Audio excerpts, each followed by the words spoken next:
What a game. LSU had a dominant fourth quarter to send Virginia Tech packing. LSU is headed to the national championship game for the first time in program history. This game started and Virginia Tech's foot was on the gas. They were straight up hustling. They were grabbing boards, getting stops, and it was actually kind of strange to see Angel Reese, a person who's known for getting rebounds, get out hustled early on. Virginia Tech ended the first half with 11 offensive rebounds. That's right, 11. It's quite a bunch, and definitely not something that happens every day against LSU. They came in at halftime and said they had 11 offensive rebounds over us, maybe. More rebounds. They had 11 more rebounds than us. And I took that personal because I'm supposed to be the one that gets the rebound. I will say, though, while Virginia Tech was doing a great job on the boards and hustling and pushing the pace and all that stuff, their shots weren't really falling at a clip that they needed to withstand a future run by LSU. Amoore really struggled early from three, and Virginia Tech was 1-7 to start from the three-point line. So very, very rough start for Virginia Tech on the shooting standpoint. They actually came alive in the second quarter with Ammore and Traylor proving an offensive spark, and Kitley was just doing a phenomenal job. Kitley gets it back, draws two, spins, Kitley able to force it in. Basically, for the first three quarters, Kitley did a great job getting rebounds, getting putbacks, and just all around being a great presence down low. LSU was scoreless in the last 4 minutes of the first half, and it just didn't feel like LSU's game. You had Morris, Reese, and Williams, who was doing a great job keeping this team alive.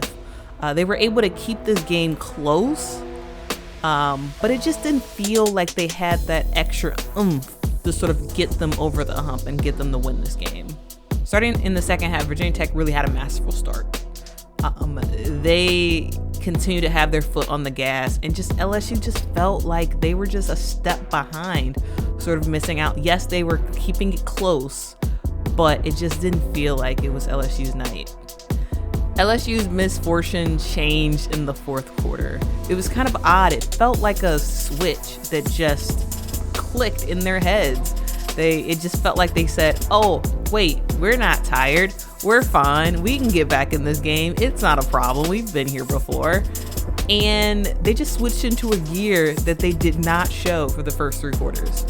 And Flau'jae Johnson showed up in the fourth quarter, and she got them the lead.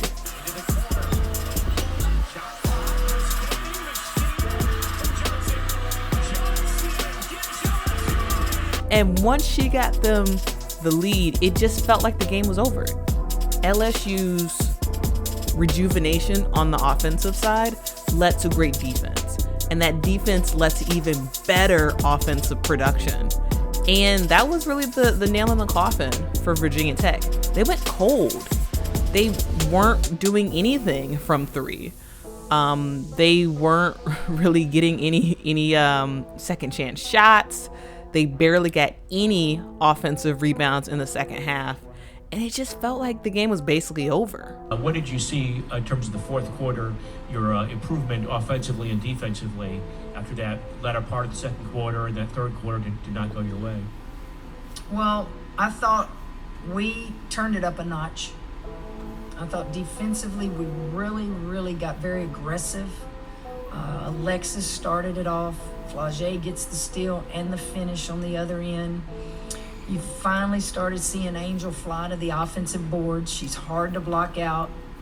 And you just started doing some things that we've been doing all year. Did that take place because we were down 8 and we were desperate? Possibly. Or did that take place because they were getting tired? Possibly. I don't know how to give you the exact answer on that, but I just know that when you're down, you got to do something different, and I just thought we turned it up a notch. LSU is on to the championship. And while they survived this game, I don't think it's possible to make it through the championship game off the backs of 2 people. As I mentioned before, you had LaDasia Williams, Angel Reese, and Alexis Morris really show up in this game and get LSU the win. Flau'jae Johnson and Poole were pretty much non-existent. Poole, I believe, did have 1 3-pointer, and Flau'jae Johnson tied the game, or she got LSU the lead, and I think she scored another time in the 4th quarter. But other than that, both of these players were non-existent. This cannot happen in the finals. Like, it just can't. You just can't win a championship off of 3 people. I do believe LSU will be able to beat Iowa in the championship game.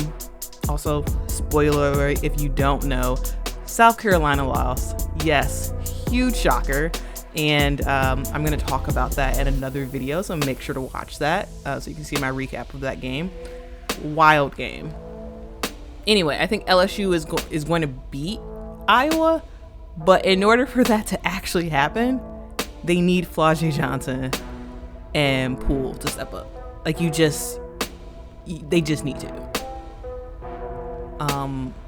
In order for them to win, they need all 5 starters to show up and produce on both the offensive and defensive end. Finally, I just want to say unsung hero of the game goes to LSU's cheerleaders, who got the ball in the 1st quarter when it was stuck on top of the rim. Great job, guys. Great job, guys. Inside out combination, but the Hokies have a lot of shooting they surround them with. How about that? Oh, she's going for it. She's going for it. She can do it. Oh, yeah. What were the odds of that happening? Anyway, I will see you guys again after the championship game as we recap that and just talk about likely LSU's victory. But, we'll see. Who knows? Iowa beat South Carolina, so maybe they'll beat LSU for the championship. Who knows? But until next time, bye.